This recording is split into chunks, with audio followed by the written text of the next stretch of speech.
అన్న నమస్తే, ఎలా ఉన్నారన్న? ఫెంటాస్టిక్ బ్రదర్, మీరు ఎలా ఉన్నారు? నేను బాగున్నాను. కొంచెం నర్వస్గా కూడా ఉన్నా. అంటే మనకి ఇష్టమైన వ్యక్తుల్ని కలిసినప్పుడు ఎట్లా ఉంటుందంటే, ఇది అడగకపోతే బాగుండు, కానీ ఇది అడిగి తెలుసుకోవాలి. చాలా రోజుల నుంచి, ఒక 10 ఏళ్ళ నుంచి నాకు చాలా క్యూరియాసిటీ ఉంది మీ మీద. 100% అడగాల్సిందే. మీలాగా కూడా క్యూరియాసిటీ ఉన్న లక్షలాది మందికి మీ ద్వారా ఇన్ఫర్మేషన్ చేరుతుంది. డెఫినెట్గా షూర్, కంపల్సరీ. ఫస్ట్ అంటే మీ మాట కంటే నేను మీ పాట విన్నాను. కొంచెం ఒక మంచి పాటతో స్టార్ట్ చేస్తే, మీకు ఇష్టమైన పాట. మంచి పాట అనేది ఎప్పటికీ బాబాసాహెబ్ అంబేద్కర్ గారు చుట్టే తిరుగుతుంది.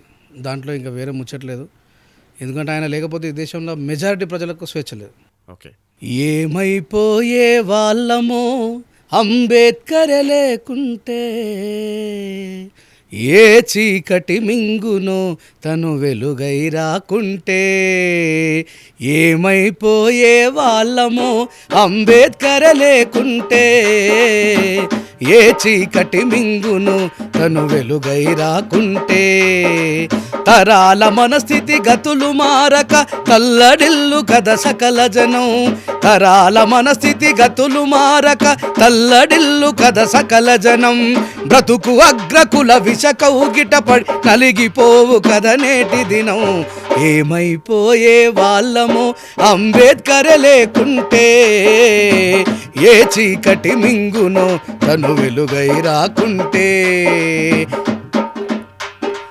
అడుగు అడుగు తను అనుభవించిన బాధలు తలచి, భావితరాల భవిష్యత్తునంతా ముందే చూసి, తన నెత్తుటి చుక్కలు లక్షల అక్షరాలుగా మార్చాడు భారత జన నుదిటి రాతను, భారత జన నుదిటి రాతను అంబేద్కరే మార్చాడు. ఏమైపోయే వాళ్ళమో అంబేద్కర్ లేకుంటే, ఏ చీకటి మింగునో తను వెలుగై రాకుంటే. అట్లా. రంజర్ల రాజేష్ అంటే ప్రస్తుతం మీరు చేసే పని ఏంటన్నా? నిరంతరం జ్ఞానమే. ఓకే. స్పీకర్గా అంబేద్కర్ గారి విగ్రహ ఆవిష్కరణలకు పోయినా, జ్ఞాన సభలకు పోయినా, ప్రజలను ఎడ్యుకేట్ చేయడమే. ఓకే. నాకు తెలిసిన నేను చదివినటువంటి చరిత్రని నేను చాలా వందలాది స్టేజ్లో మేము చెప్పిన, I'm just not intellectual, I'm just a post man. Okay. ఈ మాట సదరు చాలా తక్కువ మంది చెప్తారు, ఎవరు చెప్పరు. ఈరోజు రంజర్ల రాజేష్ అనేటువంటి వ్యక్తి మీ ఛానల్లో ఇంటర్వ్యూలో కూర్చునే పరిస్థితి వచ్చింది అంటే కారణం మహాత్మా జ్యోతిబా పూలే, బాబాసాహెబ్ అంబేద్కర్, మాన్యశ్రీ కాన్షీరామ్, పెరియార్, సాహు మహారాజ్, ఛత్రపతి శివాజీ లాంటి గొప్ప గొప్ప మహానుభావులు మాట్లాడిన మాటల్ని ఏ ఏ ప్రాంతానికైతే వాళ్ళ భాషకు అనుగుణంగా చెప్పగలనో దాంట్లో నేను, అంటే నా ప్రజెంటేషన్ ఆ సమాజానికి అర్థమయ్యే విధంగా చెప్పడంలో నేను దిట్ట. అదొకటి మాత్రం నేను యాక్సెప్ట్ చేస్తాను. బట్ అదర్వైజ్ నేను పెద్ద పోస్టులు కానీ, మీరు ఇప్పుడు రీసెంట్గా రాజ్యాంగ రక్షణ దళం అని చెప్పి ఒక ఆర్గనైజేషన్ స్టార్ట్ చేసి, ప్రభుత్వం నక్సలిజాన్ని మొత్తం మేరిపారేస్తుంది, వాళ్ళని జనజీవన స్రవంతిలో కలిపేస్తుంది. ఇప్పుడు నక్సలిజం లేదు కాబట్టి మీరు ఒక దళగా ఏర్పడి ఇంకా జనాల్ని, అంటే ఈ దళం అనేది టెక్నాలజీ మారుతున్న క్రమంలో మీరు ఏర్పరచుకున్న ఒక కొత్త ఒరవడియా? ఎగ్జాక్ట్గా కాన్స్టిట్యూషన్ సేవ్ చేయాల్సినటువంటి సమయం వచ్చింది. ఓకే. మరి ఇప్పుడు మీరు అనొచ్చు రక్షణ వ్యవస్థ ఉంది, పోలీసులు ఉన్నారు, వీళ్ళందరూ కాపాడతలేరా అంటే అంబేద్కర్ గారు రాసిన రాజ్యాంగమే ఉంది కదన్నా, అంటే దాన్ని కాపాడడం ఏంటి? ఎస్, దాన్ని కాపాడాల్సినటువంటి టైం వచ్చింది కాబట్టే రాజ్యాంగ రక్షణ దళాన్ని ఏర్పాటు చేయడం. అసలు రాజ్యాంగం గురించి ఎవరికి తెలుసు? ఓకే. నేనేమంటానంటే భారతదేశంలో 90% దేశద్రోహులు ఉన్నారు. ఓకే. ప్రపంచంలో అత్యధికంగా దేశద్రోహులు ఉన్న కంట్రీ భారతదేశం అని చెప్తున్నాను నేను. ఇది వినాగానే వాళ్ళకు కూడా ఏమనిపిస్తుంది, మా రాజేష్ అనే దేశం ఎవరు పిలు, ఏ ఇంటలెక్చువల్ అయినా సరే నువ్వు పిలిచి, సార్ మిమ్మల్ని కాన్స్టిట్యూషన్ గురించి ఇంటర్వ్యూ చేస్తా అని చెప్పకు. ఓకే. పిలిచిన తర్వాత ఇండియన్ కాన్స్టిట్యూషన్లో ఒక 3-4 ఆర్టికల్ గురించి అడుగు. పెద్ద పెద్ద ఇంటలెక్చువల్ అని మాట్లాడుతున్న వాళ్ళు, మేము బాగా పీజీలు చేసామని మాట్లాడుతున్న వాళ్ళు, నా లొట్ట పీస్ కూడా ఎవరికి. ఓకే. ఉత్తముచ్చిన అంత డబ్బా ఆడ చేసేది రాజ్యాంగం మీద ప్రమాణం చేసి చెప్తారు. ప్రధాని నరేంద్ర మోడీ దగ్గర నుంచి పడితే వార్డు మెంబర్ దాకా, మోడీ గారి దగ్గర నుంచి పడితే ఇడికి ఎవరు తెలియదు. ఓకే. ఇండియన్ కాన్స్టిట్యూషన్లో ఫస్టే అంబేద్కర్ రాస్తాడు, we the people of India అన్నాడు. We the people of India, we are not Hindus, we are Christians, ఇది రాయలే. మేము ఫస్ట్ భారతీయులు. ఎంత గొప్ప రాజ్యాంగం అది. There is no difference and discriminations. That's it, finish. Door open చేయగానే, when your open the door, first మీకు ఏం కనబడుతుంది? అక్కడ స్వేచ్ఛ కనబడుతుంది, సమానత్వం కనబడుతుంది. భారతదేశం ఒక సమిలీకృతమైనటువంటి దేశం. ఇక్కడ రకరకాల మతాలు ఉన్నాయి, రకరకాల దారులు ఉన్నాయి, కానీ మానవత్వం, మెజారిటీగా మానవత్వం అనేటువంటి పాయింట్ మిస్ అవుతుంది ఈరోజు. ఇదే మాట అజిత్ దోవల్ గారు కూడా అన్నారు. మన భారతదేశంలోనే చాలామంది మన భారతదేశాన్ని అమ్మడానికి చూసుకునే వ్యక్తులు చాలామంది ఉన్నారని. ఒక సిచ్యువేషన్ ఇప్పుడు మీరు అన్నట్టు రాజ్యాంగాన్ని రక్షించే సిచ్యువేషన్ వచ్చింది అన్న మాట నిజమైనా కూడా ఇప్పుడున్న ప్రభుత్వాలు మోదీ రేవంత్ రెడ్డి గారి ప్రభుత్వం కావచ్చు, అక్కడ సెంట్రల్లో నరేంద్ర మోడీ వీళ్ళొక్కరు చెప్తారు, వాళ్ళొక్కరు చెప్తారు. రాజ్యాంగాన్ని మార్చాల్సిన పరిస్థితి వస్తే ఈ దేశంలో మెజారిటీ హిందువులు ఉన్నారు. గొప్ప నిజమే, కాదని ఎవడు అంటలేడు. 82%. మరి హిందువులకు వాళ్ళ ధర్మ గ్రంథాలైనటువంటి భగవద్గీత కానీ, రామాయణ మహాభారత పురాణ ఇతిహాసాలు తెలుసా? ఇప్పుడేమో మెజారిటీ దేశద్రోహులు ఉన్నారని చెప్పిన ఈ దేశంలో హిందువులల్లా మెజారిటీ హిందుత్వంలోనే పిచ్చోలే ఉన్నారు. మళ్ళీ ఒకసారి కోట్ చేస్తున్నా, మెజారిటీ హిందుత్వం అంటే ఏందో తెలియని పిచ్చోళ్ళు ఉన్నారు. కానీ ఇక్కడ పదాలు కాదు కదన్నా, భావాలు. సనాతనం ఉంది అనుకుందాం, అది అలవర్చుకోవడం అంటే మనం ఎలా ఉండాలి అనేది దానికి ప్రతి ఇప్పుడు శ్లోకాలు రావాల్సిన పని లేదు కదా. నువ్వు ఇప్పుడు ఫోన్ తీసుకుంటావు బ్రదర్, ఫోన్ని ఎట్లా ఆపరేట్ చేయాలని ఒక పుస్తకం ఉంటుందా? ఉండదా? ఉంటుంది. ముస్లింల జీవన విధానం ఎట్లా ఉండాలని ఏం చెప్తుంది? ఖురాన్ చెప్తుంది. క్రైస్తవుల జీవన విధానం ఎట్లా ఉండాలని ఎవరు చెప్తారు? బైబుల్ చెప్తుంది. మన హిందువుల జీవన విధానం ఎట్లా ఉండాలని ఏం చెప్తుంది? భగవద్గీత చెప్తుంది. మరి ఆ భగవద్గీత కొద్దిమంది చేతుల్లో ఎందుకున్నది? పూర్తి స్థాయి హిందువులకు వచ్చిన తర్వాత అప్పుడు అర్థమవుతుంది ఈ దేశం హిందుత్వ దేశంగా ఉండాలా, సెక్యులర్ దేశంగా ఉండాలా. భగవద్గీతను ఓన్లీ హిందువుల గ్రంథంగా ఎవరు చూడట్లే. అంటే అణుబాంబును తయారు చేసిన ఓపెన్ హైమర్ లాంటి వ్యక్తే భగవద్గీత చదివాను అని చెప్పేసి ప్రూవ్గా, అంటే అందుట్లో ఒక విషయం ఉంది, అది నేను బ్రెయిన్లో నేను చేసే పని తప్పు కాదు అనుకున్న, అంటే ఎక్కడనో ఉన్న ఇంగ్లీష్ శాస్త్రవేత్త కూడా చెప్పిన మాట కదా. అది మనం భగవద్గీతను ఓన్లీ హిందుత్వానికి ఎందుకు మనం ఆపాదిస్తాం? సనాతన ధర్మంలో ఓన్లీ ఒక హిందుత్వమే లేదు కదా, ఇలాగే ఉండాలని లేదు కదా. ఇంగ్లీష్ వాడన్నా చదవగలిగిండు, ఇండియాడు చదవలేడు అంటున్నాను నేను. చదవాల్సిన పని ఏముంది అంటున్నాను. భావాలు ఉంది, అంటే ఆ భావాలు అర్థమైతే చాలు కదా అంటున్నాను నేను. ఏమంటున్నా, నీకు చాతుర్వర్ణం మయ సృష్టి అని ఉన్నది దాంట్లో. ఓకే, భగవద్గీతలో 4 రకాల మనుషులను నేనే సృష్టించిన అంటాడు శ్రీకృష్ణ పరమాత్మ. వాళ్ళ గుణకర్మాల ద్వారా వాళ్ళు గొప్పవాళ్ళు అవుతారు అని చెప్పి అన్నాడు. ఎవరన్నారు ఈ మాట? సాక్షాత్ శ్రీకృష్ణ పరమాత్మ అన్నాడు. శ్రీకృష్ణ పరమాత్మ మాట మనం వినాలా వినద్దా? వినాలి. మరి బాబాసాహెబ్ అంబేద్కర్ గారు 32 డిగ్రీలు 9 PhDలు చేసి ఇంత గొప్ప గుణం భారతదేశానికి రాజ్యాంగం రాసిండే, మరి ఇప్పటికీ కూడా అంబేద్కర్ గారి విగ్రహాన్ని అడ్డుకుంటున్న చెత్త నా కొడుకులు ఎవరు? మన హిందువులే. నువ్వు శ్రీకృష్ణ పరమాత్ముడు మాట అయినా నువ్వు ఇట్లా హిందూ అవుతావు అని అడుగుతున్నాను నేను.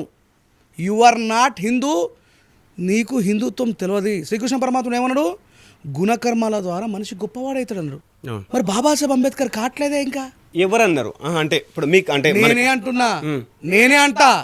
ఎందుకంటే I'm the person, I'm the leader for the discrimination. ప్రతిదీ నా దగ్గరికి వస్తుంది. ఇట్లాగే ఇంటర్వ్యూలో క్రాంతి కూడా అడిగిండు, నిజంగా ఏడుందన్న మాల మాదిగోళ్ళు ఇదంతా ఏడుందన్న గుళ్ళకి రానికపోవడం ఇదంతా ఏడుందన్నాడు. కనబడతలేదా మనకి? మొన్న సాకలోలే కదా, మహబూబ్నగర్ జిల్లా కుమ్మెర గ్రామంలో లోపలికి పోతారంటే, సరే అమ్మాయి చనిపోయింది, ఎట్లా చనిపోయింది అనే విషయం మనం పక్కన పెడదాం, కానీ సాకలోడివి అని చెప్పి కొట్టి రాలేదా? మరి బీసీలే కొడుతున్నటువంటి దేశంలో మా ఎస్సీల పరిస్థితి నేను ఎన్నో పోరాటాలు చేసిన, ఎన్నో ప్రొటెస్టులు చేసిన. నేను హనుమంతుడి మాల వేసుకున్న తర్వాత 45 రోజులు హనుమంతుడి మాల వేసుకున్నటువంటి మా మాల మాదిగలు మళ్ళీ బండి సంజయ్ గారి నియోజకవర్గంలో, అది అత్యంత పెద్ద హిందూ ఉన్నటువంటి నియోజకవర్గంలో, ప్రజలారా మీరు కూడా గుర్తుపెట్టుకోండి, మల్లాపూర్ మండలం నడుకుడు అనే గ్రామంలో 45 రోజులు మాల మాదిగలు మాలేసుకొని 46వ రోజు హనుమాన్ జయంతి రోజు మాల తీసేసి గంగా స్నానం చేసి మాలను అక్కడ పెట్టేసి దేవునికి దండం పెట్టుకొని గుండు తీసుకొని వచ్చి జాతరలో చేయని భోజనం వడ్డిస్తున్నారు. వీళ్ళంతా ఈ మాల తీసేయడానికంటే ముందున్న వ్యక్తులే మాల తీసేసి భోజనం వడ్డిస్తే అక్కడ ఉన్నటువంటి మున్నూరు కాపు సామాజిక వర్గం, ఇటు అరవింద్ గారి సామాజిక వర్గం, అటు బండి సంజయ్ అనే సామాజిక వర్గం, వాళ్ళు ముట్టిన అన్నాన్ని పప్పుని కింద ఉలకపోసేసి వాళ్ళని కొట్టి మాలమాది కూడా ముట్టిన భోజనం మా ఊరందరికి వడ్డిస్తావా అన్నాడు. దాని మీద నేను పోరాటం చేసిన. ఈ 2 ఎంపీలు ఇంట్లో వండుకున్నారు. బండి సంజయ్ ఇంట్లో వండుకున్నాడు, అరవింద్ ఇంట్లో వండుకున్నాడు. కానీ నన్ను నిరంతరం హిందూ వ్యతిరేకాన్ని మాట్లాడుతున్న లొచ్చనా కొడుకులకు చెప్తున్నా, నేను పోయి వాళ్ళని మీరు వండిన బువ్వను మేము తినమన్నందుకు వాళ్ళందరినీ జైలు వేయించిన నేను. మరి వీళ్ళిద్దరు పోయి ఏడవన్నారు. వీళ్ళు హిందుత్వ ధర్మ పరిరక్షకులు కదా, రోజు ప్రొద్దున లేవగానే మాట్లాడేది. బండి సంజయ్ అన్న మాట్లాడతారా?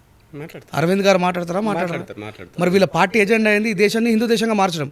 అరే మాలా మాదిగా హిందువులకు అన్యాయం జరిగితే మాట్లాడని గాడిది కొడుకులారా అంటున్నా. మీరేం రా రేపు పొద్దుగా హిందూ దేశం వచ్చినాక మమ్మల్ని కాపాడతారు? ఈ దేశం సెక్యులర్ దేశంగా ఉండగా, ఈ దేశం భారత రాజ్యాంగానికి అనుగుణంగా నడుస్తున్నప్పుడే మీరు మమ్మల్ని మనుషులుగా యువతలేరే. రేపు పొద్దుగల హిందూ దేశం అయితే మా పరిస్థితి ఏంది? అంటే ఇక్కడ డిస్క్రిమినేషను నాకు ఇప్పుడు మీరు ఈ టాపిక్ వచ్చింది కాబట్టి ఎవరో చేయాల్సిన పని లేదు, మనం చేసుకుంటున్నామేమో అనిపిస్తుంది ఒక పాయింట్ ఆఫ్ వ్యూలో. అంటే ఇప్పుడు అందుకే హిందుత్వం తెలవాలంట. నీకు హిందుత్వం నీ ముందుకు తీసుకుపోయే సందర్భాలలో హిందూ మఠాధిపతులు రీసెంట్గా మనం తీసుకుంటే చిలుకూరి బాలాజీ టెంపుల్లో ఒక దళితుడిని తన భుజాల మీద ఎక్కించుకున్నటువంటి వాళ్ళు కావాలి మనకు. మనమందరం హిందువులం, మనమందరం సమానం. నిన్ను నేను దూరం అయ్యో టీవీ ముంగట ఒకటి మాట్లాడే టీవీ వెనుక ఒకటి మాట్లాడేటోడు హిందువు కాదు అంటున్నా. ఎందుకు చిలుకూరి బాలాజీ ఆయన ఒక బ్రాహ్మణుడై ఉండి, ఆయన ఒక క్లాస్ 1 ఆఫీసర్ అయి ఉండి, మనుషులమందరం సమానమేరా, నువ్వు మాదిగావాడి కావురా, నువ్వు మనిషి అని చెప్పి తన భుజాల మీద మోసిండే ఎడ్యుకేటెడ్ హిందువులు కావాలంటున్నాను నేను. ఆయన విజ్డమ్ని మోసిండు, ఆయన జ్ఞానాన్ని మోసిండు. అదే చెప్తా నేను. నా క్వశ్చన్ ఏంటంటే నేను తక్కువ ఎందుకు, ఇప్పుడు నా క్యాస్ట్ నన్ను తక్కువ ఎందుకు చేస్తుంది అంటే ఇప్పుడు నువ్వు ఏమనుకుంటున్నావు? ఇప్పుడు నేను మాలా మాదిగా మనం ఇప్పుడు నన్ను ఎవరైనా మాలా అన్నారు అనుకోండి, మరి నిన్ను మాలమాదిగా పేరు మీద తక్కువ చేసి మాట్లాడుతున్నావు. మాలమాదిగా పేరు మీద గుడికి రావు తక్కువ చేయడం ఏంటి అంటున్నాను నేను. మనది ఇప్పుడు నేను మాలా మాదిగలో పుట్టినా, నేను తక్కువ ఏంటి, నన్ను అనొద్దు అనడం ఏంటి? బాగా చెప్తా అనొచ్చు కదా. ఇప్పుడు రెడ్డి ఇంకోటి ఉన్నది. వాళ్ళది గొప్ప అయినప్పుడు వాడు నేను రెడ్డిని చెప్పుకునే ఎవరైతే ఉన్నారో ప్రౌడ్గా, నేను మాలా మాదిగా అని చెప్పుకునే ప్రౌడ్నెస్ ఎందుకు రావట్లేదు? అరే 1000 సంవత్సరాలుగా వీళ్ళ మీద వీళ్ళు శూద్రులు, వీళ్ళు కుమ్మరోళ్ళు, వీళ్ళు కమ్మరోళ్ళు, వీళ్ళు గౌన్లోళ్ళు, వీళ్ళు సాకలోళ్ళు, వీళ్ళు గొల్లోళ్ళు, వీళ్ళు తక్కువ కులము, మేము ఎక్కువ కులం అని చెప్పి ప్రచారం చేసినవాడు వాళ్ళు ప్రచారం చేసుకున్నారు. ఇప్పుడిప్పుడే కదా అంబేద్కర్ గారి విద్య వల్ల మనకు అర్థమవుతుంది నేను తక్కువ కాదు ఎక్కువ అని చెప్పి. నేను అదే అడుగుతున్నాను. అయితే డిస్క్రిమినేషను డబ్బుల ద్వారా ఉద్యోగాల ద్వారా మారిపోదు. ఓకే. రీసెంట్గా ఇదే కాంగ్రెస్ గవర్నమెంట్లో మంత్రి వివేక్ వెంకటస్వామి గారు కొడుకైనటువంటి వ్యక్తి వంశీ గారు ఎంపీ, ఆయన ఎంపీ ఉన్నటువంటి దాంట్లో ఎమ్మెల్యేగా ఉన్నటువంటి వ్యక్తి శ్రీధర్ బాబు. ఓకే. శ్రీధర్ బాబు ఏమిటైనా వాపనైనా, ఈయనెవరు వంశీ మాలయన. ఓకే. పుష్కరాలకు రావద్దని చెప్పేసి ఆయన వాల్ పోస్టర్ల మీద ఎంపీ గారి ఫోటో వేయలే. ఎవరు? శ్రీధర్ బాబు. దక్షిణ భారతదేశంలో ఒక పెద్ద వ్యాపారవేత్త కొడుకు Vamsi, parliament member. Is not a ordinary person. Parliament member అయినా, దక్షిణ భారతదేశంలో 10 మంది గొప్ప వ్యాపారవేత్తల ఒక వ్యాపారవేత్త కొడుకైనా బ్రాహ్మణుడు అనేటువంటి శ్రీధర్ బాబు గారు డిస్క్రిమినేషన్ చూపిస్తున్నారు. అప్పుడు మరి ఏమని చెప్పుకోవాలా? ఏ పేరు మీద డిస్క్రిమినేషన్ చూపెట్టిండు? ఈయన దళితుడు, పుష్కర స్థానాలకి రావడం ఎందుకు అనేటువంటి డిస్క్రిమినేషన్ ఉన్నది మిత్రమా. ఏదో ఊరికే మైకుల ముందుతామనే ఈరోజు మాల మాది అందరం కలిసిపోయినాం ఎంత ముచ్చట. ఓకే. బాధితుడు నా దగ్గరికి వస్తాడు, నా దగ్గర లిస్ట్ ఉన్నది. ఓకే. ఇదంతా అర్బన్లో ఉందన్నా రూరల్లో ఉందా? అన్ని జాగాలు ఉంది. ఇంకా ఎక్కువైంది 15 నరేంద్ర మోడీ గారి గవర్నమెంట్ వచ్చిన తర్వాత ఇంకా ఎక్కువైంది. ఓకే. అంటే ఈ విషయాలు క్యాస్ట్ డిస్క్రిమినేషన్ కానీ భారత రాజ్యాంగంలో ఎలాంటి ఉన్నాయన్న? అంటే ఇప్పుడు రాజ్యాంగంలో అంటే ఉరిమి చూస్తేనే అట్రాసిటీ కేసెస్ లోపల నొక్కాలన్నారు. ఓకే. ఎందుకు? ఆ రోజు ఉన్నటువంటి ప్రజాప్రతినిధులంతా కూడా కలిసి ఈ దేశాన్ని ఒక సంయుక్త భారతదేశంగా మారుతామే, ఇది కులాలలో కొట్లాడుతామంటే ఇది కరెక్ట్ కాదు, మనం అందరం కలిసిమెలిసి ఉండాలి, కాబట్టి దళితుల మీద ఇలాంటి డిస్క్రిమినేషన్ ఉండొద్దు అని చెప్పేసి వాళ్ళని ఉరిమి చూసినా, వాళ్ళ వైపు ఉంచినా, వాళ్ళతో పని చేయించుకొని వాళ్ళకి డబ్బులు ఇవ్వకపోయినా, వాళ్ళ మీద అత్యాచారాలు చేసినా, వాళ్ళ మీద అన్యాయాలు చేసినా SC/ST అట్రాసిటీ ప్రివెన్స్ యాక్ట్ పెట్టిండ్రు. ఇవాళ ఉన్నటువంటి గవర్నమెంట్ SC/ST అట్రాసిటీ అంటే ఏంది? ఇమ్మీడియట్గా FIR చేసి 24 గంటలలో జైల్లో పెట్టాలి. తర్వాత విచారణ చేపడితే ఏం జరుగుతుందో తెలుస్తుంది. కొద్దిమంది మా దాంట్లో ఉన్నటువంటి లఫ్డ్ గార్ది కొడుకులు అట్రాసిటీ కేసులు, తప్పుడు అట్రాసిటీ కేసులు పెట్టడం వల్ల ఈరోజు ఏమైపోయింది? స్టేషన్ బెయిల్ ఇస్తున్నారు. అంటే ఈ దేశం ఎంత దిగజారిపోయిందంటే రాజ్యాంగానికి వ్యతిరేకంగా రూలింగ్ నడుస్తూ ఉన్నది. SC/ST ప్రివెన్స్ యాక్ట్లో అసలు నీకు బెయిలే ఉండదు, అది నాన్ బెయిలబుల్ అఫెన్స్. ఆ నాన్ బెయిలబుల్ అఫెన్స్లా ఈ పోలీస్ ఆఫీసర్లు అరే కొడక అట్రాసిటీ కేసులో లోపల పోతే బిడ్డ నువ్వు బయటకు రావని చెప్పి ఆయన దగ్గర 5 లక్షలు 4 లక్షలు 3 లక్షలు తీసుకొని మనకి స్టేషన్ బెయిల్ ఇస్తారు. 41 CRPS నోటీస్ ఇవ్వనే వద్దు SC/ST అట్రాసిటీ ప్రివెన్స్ యాక్ట్లో. మరి ఈ దేశాన్ని పరిపాలిస్తున్న పరిపాలకులే చట్టాన్ని డిజాల్వ్ చేస్తూ ఉంటే ఈ ప్రజలు ఎవరు అడగాలి? అలాగే అంటే జై భీమ్ అనే సినిమాలో ఒక మంచి సీన్ ఉంటుందన్న, అద్భుతమైన సీన్ ఉంటుంది. పాప చదువుతున్నప్పుడు అవతల సూర్య కూర్చొని కాలు మీద కాలు వేసుకొని చదువుతుంటే పాప పేపర్ పట్టుకొని అలా కాలు తీసుకొని వేసుకుంటుందన్న. అలాంటి సిచ్యువేషన్స్ కులాలతో సంబంధం లేకుండా ఒక IAS ఆఫీసరు, ఒక SP, ఒక ప్రధానోపాధ్యాయుడు, ఇంకొక మంచి ఉన్నత చదువులు చదివి మంచి పొజిషన్లో ఉన్న వాళ్ళకి అంతకంటే గొప్ప రెస్పెక్ట్ ఇంకొకటి ఉండదు కదన్న. వాళ్ళకు కూడా డిస్క్రిమినేషన్స్ అసలు ఉండవు కదా. నేను నా టీచర్స్ ఉన్నారు, నేను ఎప్పుడు వాళ్ళ క్యాస్ట్ చూడలే. నేను ఎవరినైనా ఆఫీసర్లను కలిసినప్పుడు ఎప్పుడు నేను ఆయన క్యాస్ట్ని అడగల. అంటే చదువు అది ఇస్తుంది కదా. పీపుల్ సాయి అడిగిండు కదా చదువు ఉంటే డిస్క్రిమినేషన్ ఉండదని. తమిళనాడు నుంచి బీహార్ పోయినటువంటి ఒక IAS officer, class 1 officer, okay, 2019లో IAS ఆఫీసర్ని చదువు రాని ఒక MP సంతకం పెట్టి ఫైల్ మీద అంటాడు. ఏం మాట్లాడుతూ సార్ నేను పెట్టను, అట్లా నేను చట్టానికి విరుద్ధంగా నేను పెట్టానంటే IAS ఆఫీసర్ని ఒక MP కొడతాడు. ఎవరు కొట్టిండ్రు? IAS officer. IAS officer supreme court దగ్గరకు పోయి ఐ వాంట్ ప్రొటెక్షన్ అని చెప్పేసి ప్రాధాయపడుతుండ్రు. ఇంకా ఎంత ఉన్నతమైన చదువు చదవమంటావు సార్ మమ్మల్ని? ఒక ఐఏఎస్ ఆఫీసర్ పోయి సుప్రీంకోర్టు దగ్గర అడుక్కుంటున్నాడు, సార్ నన్ను కొడుతురు సార్, నా చదువుకు విలువను ఇస్తలేరు సార్, నేను దళితులు అని చెప్పి కొడుతురు సార్ నన్ను అని చెప్పి ఒక ఐఏఎస్ ఆఫీసర్ పోయి ప్రాధాయపడుతుంటే ఇంకా సామాన్యుడికి న్యాయం ఎక్కడ దొరుకుతుంది? ఓకే, మనిషి లోపల పరివర్తన రావాలి, మనం భారతీయులం అనేటువంటి ఆలోచన రావాలి, ఈ దేశం మనది అనే ఆలోచన రావాలి. ఇప్పుడు మనం భారతీయులం ఉన్నప్పుడు ఇప్పుడు జై భీమ్ అనవచ్చు, ఇంకోటి అనొచ్చు. జై భారత్ అని ఎందుకు ఒక నినాదాన్ని మీరు ఎందుకు ఆ స్లోగన్ని జనాలకు తీసుకెళ్ళట్లేదు? మళ్ళీ సపరేట్ ట్రాక్గా ఇంకో వర్గంగా జై భీమ్ అనేది ఎందుకు తీసుకెళ్తున్నారు? ఆయనకు కామెంట్ చేయండి, మీరు చేయండి. నేనన్నా నా జై భారత్ అని మీరు కామెంట్ ఒకటే స్లోగన్ కామెంట్లో చెప్పండి, రాజేష్ అన్న జై భారత్ అని అంటాడా అనడా ఆ విషయం మన మిత్రుడికి కాదు మీరు అనరాని కాదన్న. That indication means it is not a slogan my. నేను అదే అంటున్నాను, దాన్ని తీసుకెళ్ళాలి కదా అంటున్నాను. సంస్కృతం అనేటువంటి భాష కన్నా ముందు ఈ దేశంలో పాలి భాష ఉండేది. పాలి భాషలో జై అంటే వర్ధిల్లాలి, భీమ్ అంటే కన్నది. అంబేద్కర్కు జై కాదు, మా మాలమాదిగోళ్ళ సగం బుర్ర తక్కువ వేదలకు కూడా అర్థం కాదు. జై భీమ్ అంటే అంబేద్కర్కు జై కాదు. ఇప్పుడు జై శ్రీరామ్ అని ఉంటే రాముని యొక్క రాజ్యానికి జై, రాముని యొక్క అది ఇది కౌంటర్ కాదు. నేను ఎప్పుడు నాకు తెలిసి దగ్గర 2017 కావచ్చు, రగనకు ఇంటర్వ్యూ ఇచ్చినప్పుడు చెప్పిన జై భీమ్ నినాదం జై శ్రీరామ్కు కాంపిటీషన్కి వచ్చింది కాదు. జై అంటే వర్ధిల్లాలి పాలి భాషలో. ఓకే, భీమ్ అంటే కానం. పాలి భాష అంటే మళ్ళీ అదేవాడితో వేరేది కాదు.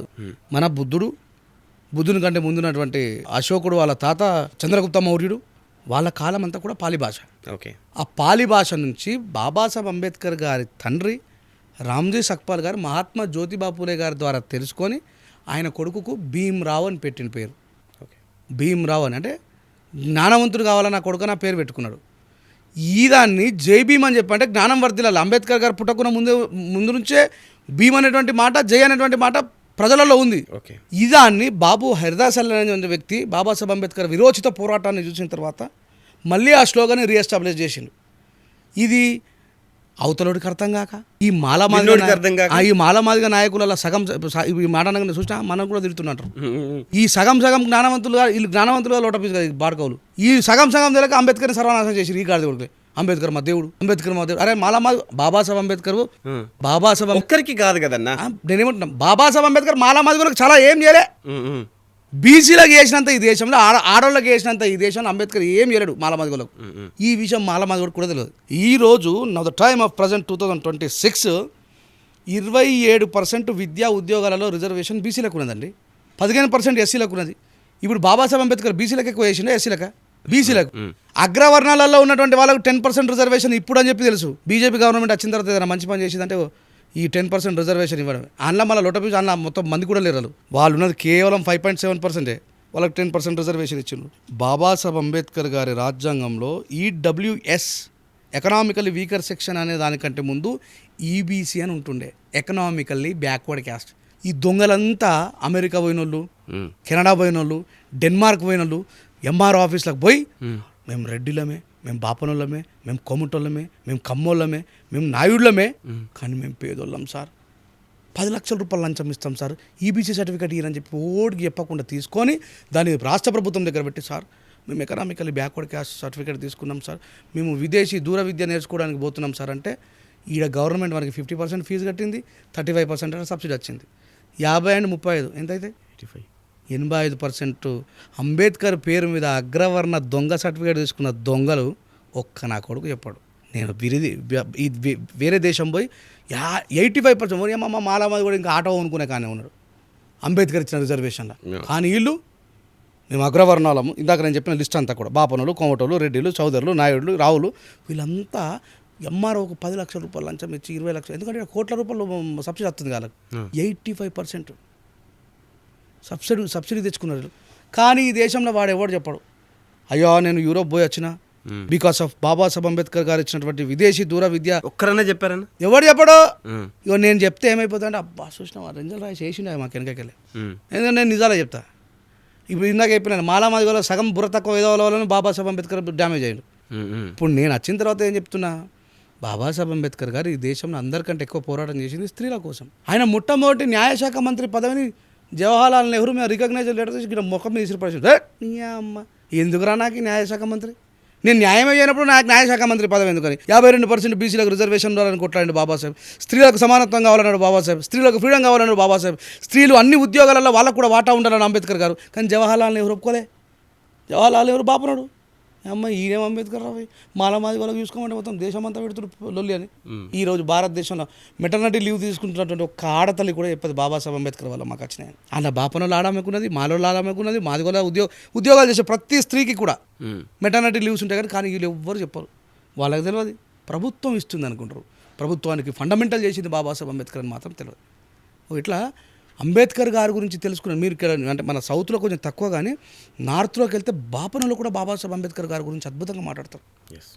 ఏం మనిషి ఆయన నాకు అర్థం కదా. ఆయన ఎక్కడైతే నువ్వు స్కూల్లో తట్టుబడి తీసుకొని కూర్చోవాలన్నాడో అసంటోడు యూనివర్సిటీకి దిక్కుపోయింది. అయ్యాల కొలంబియా విశ్వవిద్యాలయం, ప్రపంచంలోనే అత్యంత అద్భుతమైనటువంటి కొలంబియా విశ్వవిద్యాలయం ముఖద్వారం దగ్గర అంబేద్కర్ గారు బొమ్మ పెట్టిండ్రు. కానీ తన సొంత దేశం బాబాసాహెబ్ అంబేద్కర్ ఏడ కూర్చుని పెట్టింది? స్కూల్ బయట కూర్చుని పెట్టింది. అందుకే చెప్తా అందరికీ నాలెడ్జ్ చదవండిరా.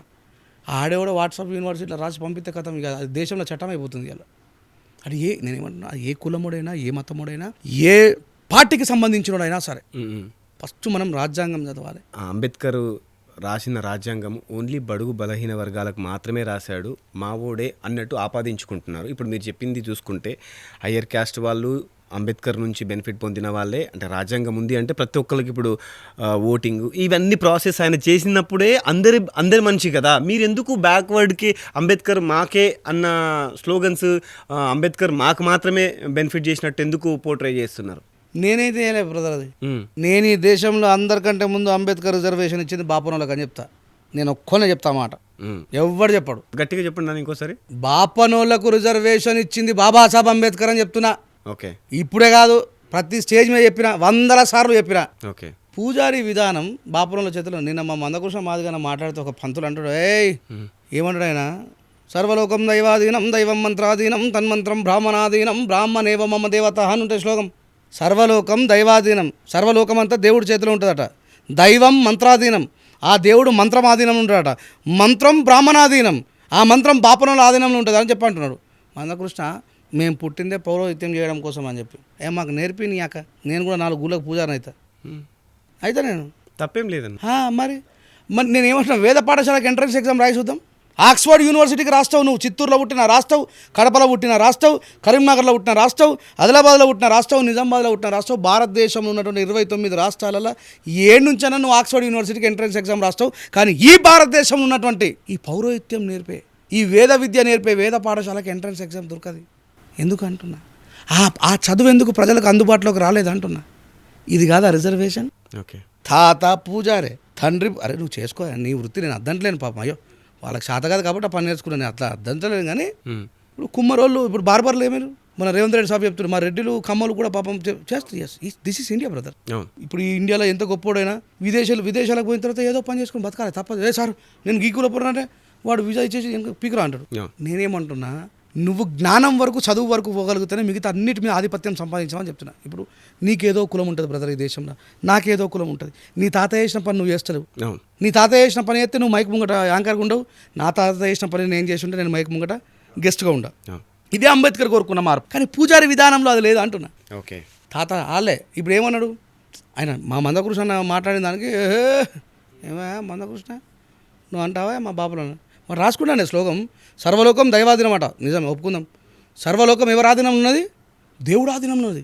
దైవం మంత్రాధీనం అంటే ఈ దైవం మంత్రము, మన శంకరుడా చేతులు తెరు, తెరుతా. శంకరుడా మూసుకో అంటే మూసుకుంటాడా? నీ అమ్మ నువ్వెంత, ఈ సర్వలోకాన్ని సృష్టించిన దేవుడు ఎంత? దేవుడు మంత్రానికి బందీగా ఉండడం ఏంది? తన్మంత్రం బ్రాహ్మణాధీనం, ఆ మంత్రం నా ఆధీనం ఉన్నది. నేను ఉఫ్ అంటే పోతుంది, చుప్ అంటే వస్తుందట.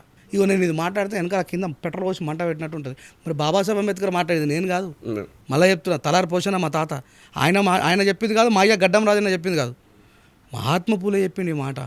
సర్వలోకం దైవాధీనం ఒప్పుకుందాం, లోకమంతా దేవుడు చేసింది కాబట్టి ఆయన ఆధీనంలో ఉంటుంది. దైవం మంత్రాధీనం అట, దైవం అంత శక్తివంతుడైన దేవుడేమో మంత్రమాధీనం ఉంటాడు. తన మంత్రం బ్రాహ్మణాధీనం బ్రాహ్మణేవో మమ దేవత, నేనే దేవుని లొటపీస్గా అంటాడు. మనకేమో భాష అర్థం కాదు.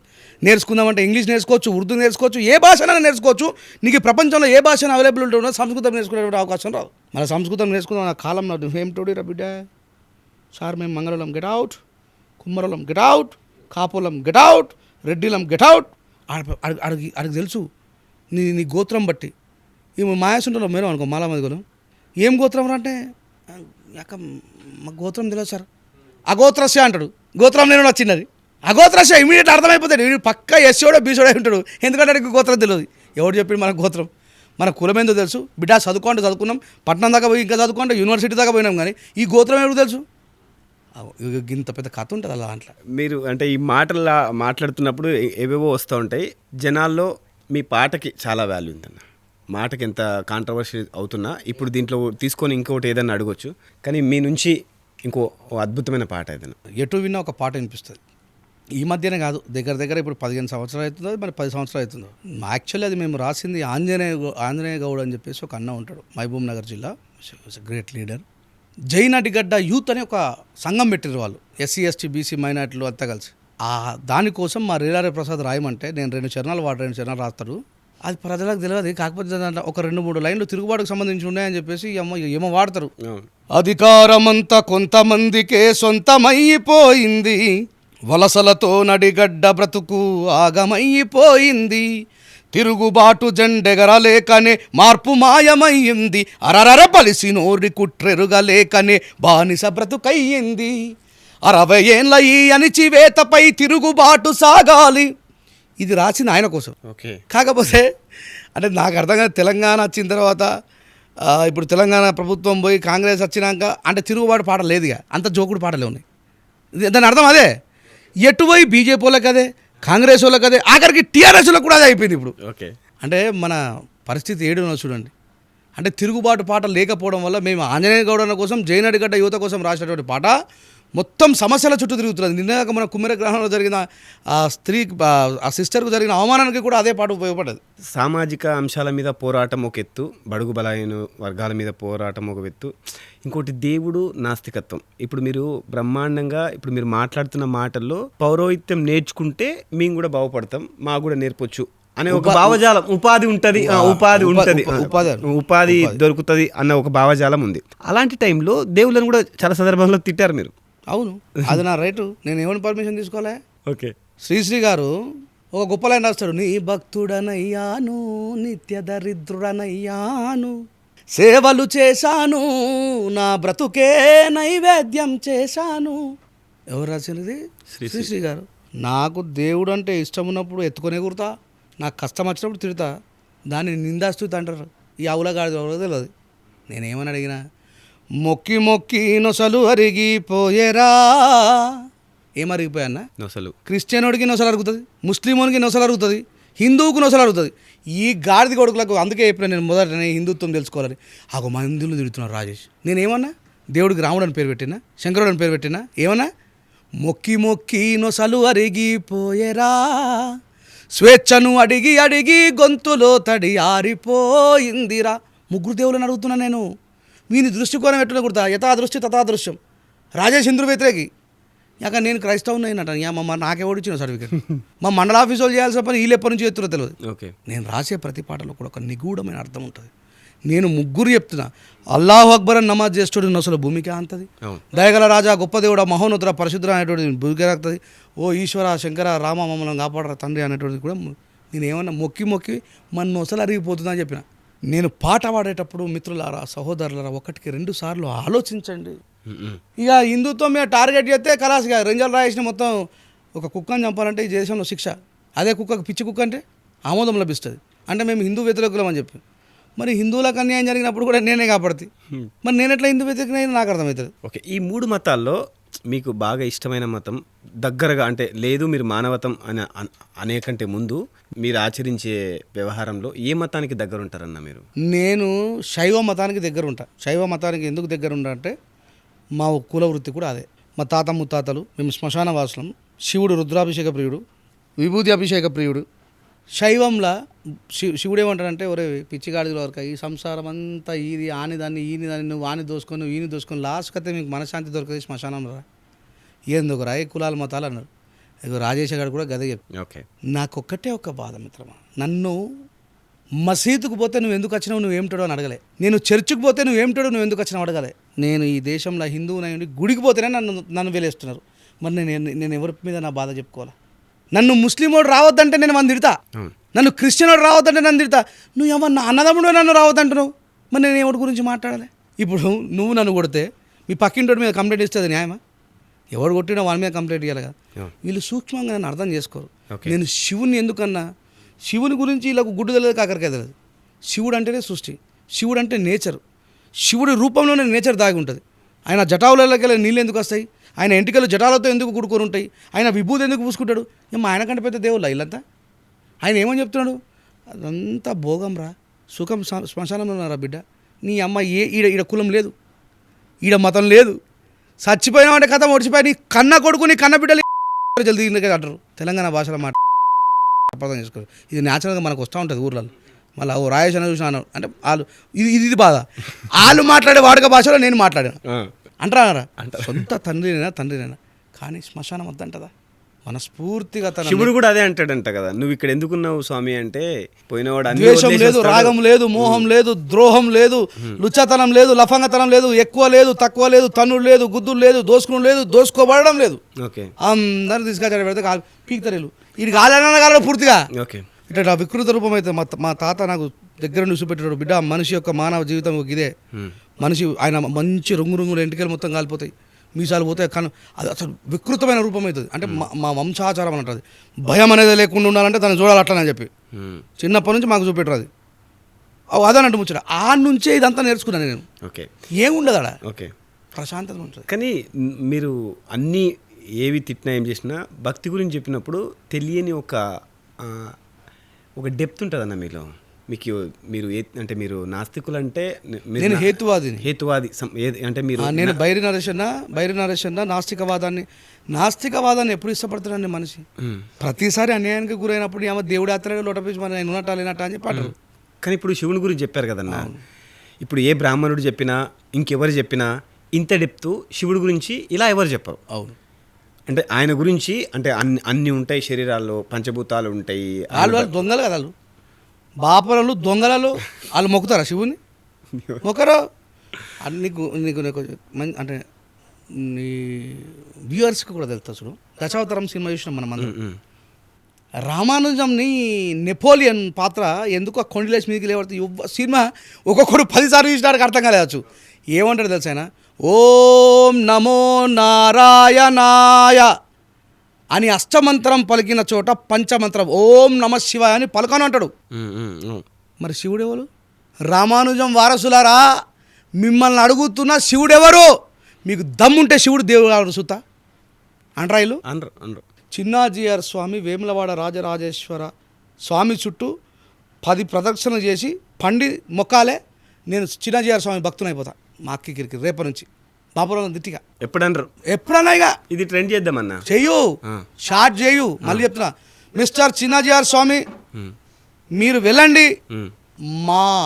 మా బహుజన సమాజానికి దేవుడైనటువంటి, కులము మతము చూడనటువంటి, రాగము మోహము ద్వేషము లేనటువంటి, శ్మశాన రుద్రుడైనటువంటి సర్వేశ్వరుడు ఈశ్వరుడిని నువ్వు చుట్టూరుగా 5 సిట్లు తిరిగి ఆ కోనెట్లా మేము చిన్నప్పుడు పోయేది బాగా. తర్వాత బిజీ అయిపోలేను. నిన్నగాక మొన్న కూడా హనుమాన్ జయంతి కాడ భోజనం పోతే మా గంగాసీన్ బావ అంటున్నాడు మా ఊర్లో. అబ్బా 20 ఏళ్ళ నుంచి నేను పోరాటం అయ్యేవాడు. నాకు ఆడ తిరమున్నది. మళ్ళీ పోయి ఏప్రిలే, రామనవమి ఏప్రిల్లో వస్తుంది, హనుమాన్ జయంతి ఏప్రిల్ వస్తుంది. ఏప్రిల్లోనే మా వాళ్ళకు బాబాసాహెబ్ అంబేద్కర్ ప్రేమ పుడుతుంది. ఇక తిప్పుతానే ఉంటారు నన్ను ఏప్రిల్లో. ఇది అసలు ముచ్చట. కానీ ఈ చిన్నాజీఆర్ స్వామికి చెందినటువంటి వ్యక్తులు వీళ్ళు వైష్ణవులు, వీళ్ళు విష్ణువుని తప్ప శివుని పూజించారు. మరి దీనికి పెద్ద స్టోరీ ఉంటుంది, ఇది తెలియదు. ఈ అడ్డం బొట్టు పెట్టుకునేటోళ్ళు సింధు నాగరికత వారసులు, గంగా నది పరివాహక ప్రాంతం వాళ్ళు. ఈ పొడు బొట్టు పెట్టుకునేటోళ్ళు యురేనియం దేశం నుంచి బతకచ్చిన వీళ్ళు ఏం చేయలేరు నా దగ్గర. వాళ్ళకి నేను చెప్పేది మళ్ళీ నీకు వీళ్ళకి అర్థం కాదు, వాళ్ళకి అర్థమవుతుంది. అమ్మ కొడుకు గెలుకుతుండు బిడ్డో అని. వీళ్ళు పర్వత ప్రాంతాల నుంచి బతకొచ్చిన వాళ్ళు కాబట్టి వీళ్ళ బొట్టు పొడుగు ఉంటుంది. మనం భారతీయులం సింధు నాగరికతకు సంబంధించిన వ్యక్తులం, గంగానది ప్రాంత పరివాహకులం కాబట్టి మనకు 3 నామాలు ఉంటాయి. ఈ 3 నామాలు ఏందిగా మన బుద్ధం శరణం గచ్చామి, దమ్మం శరణం గచ్చామి, సంగం శరణం గచ్చామి. మన దీనికి పెద్ద స్టోరీ ఉంటుంది. కాకపోతే వీళ్ళ పని ఏమీ లేదు. ఏ ఛత్రపతి శివాజీని అయితే బాపనంలో అవమానించి నువ్వు ఒక శూద్రరాజువి నీకు పట్టాభిషేకం చేయమని చెప్పి అన్నారు బాపనలు, ఆ బాపనలు ఎలా ఆయన మా బాప అని చెప్పి ఎత్తుకున్నారు. వీళ్ళు ఏం చేయరు, పోరాటం చేయరు, లొల్లి చేయరు. మేము ఒకవేళ జ్ఞానవంతమై చదువుకోకపోతే బాబాసాహెబ్ అంబేద్కర్ కూడా ఒరే బిడ్డ విష్ణుమూర్తి మీ దళితుల బాధలు చూడలేక సాక్షాత్తు ఆయనే భూమి మీదకి వచ్చి ఆ అంటరాలని తరాన్ని అనుభవించి ఆ ఘోర వివక్ష అనుభవించి అత్యంత జ్ఞానవంతుడై విదేశీ దూర విద్యను నేర్చుకొని మీ అందరి జీవితాలను మార్చినటువంటి 12వ అవతారం రా అని చెప్పేటోళ్ళు. ఇట్లాంటి రాజేష్ గారు అసంటోళ్ళు లేకపోతే చదువు రాకపో పాపం మా తాతలకు నిజమే అయ్యో విష్ణుమూర్తి మా కోసం పుట్టిండేమో అని చెప్పి ఈయనకు గుళ్ళు సేమ్ అంతే మళ్ళీ మన యానికానిచ పాపానే జన్మ అంతర కృతానిచ తీసుకొచ్చి అంబేద్కర్ ఆయన మహా అంబేద్కర్ అభిషేకైన మహా రుద్రాభిషేకైన మహా అని అంబేద్కర్ దేవుడిని చేసేవాళ్ళు. అందుకే బాబాసాహెబ్ అంబేద్కర్ గారు, మహాత్మా జ్యోతిబాపు, ఛత్రపతి సాహు మహారాజ్, ఛత్రపతి శివాజీ వీళ్ళంతా కూడా జ్ఞానవంతులు కావాలా బిడ్డ మీరు అన్నాడు. జ్ఞానవంతులు కాకపోతే, చదువు నేర్చుకోకపోతే అధర్మానికి ధర్మానికి, సత్యానికి అసత్యానికి, నిజానికి అబద్ధానికి మధ్య ఉన్నటువంటి తేడా మీరు తెలుసుకోలేరు. నేను చదువుకున్నా కాబట్టి ఇది మాట్లాడగలుగుతాను. చదువుకోకపోతే మా తాతకు చదువు రాదు, మా నాయనకు చదువు రాదు, మా బాబుకు చదువు రాదు. నాకు వచ్చింది కాబట్టి నేను చెప్పగలుగుతున్నా. మీరు అన్నారు కదా ప్రతిదాని మీద బాబాసాహెబ్ చెప్తాడు, నువ్వు ఈ సమాజాన్ని ప్రశ్నించాలనుకున్నప్పుడు సమాజం నేను లక్షలాది క్వశ్చన్లు అడుగుతుంది బిడ్డ, కోట్లాది సమాధానాలు రెడీ చేసుకున్నాకనే ఈ సమాజం మీద నువ్వు యుద్ధం ప్రారంభించున్నాడు. అందుకే నేను ఏమని చెప్పిన స్టార్టింగ్లో, మిత్రమా నువ్వేమన్నాడు నా వల్ల అయితే చెప్తా, లేకపోతే నీ నుంచి నేర్చుకుంటా. అదే బుద్ధుడు చెప్పిండు, అదే పూలే చెప్పిండు, అదే బాబాసాహెబ్ చెప్పిండు.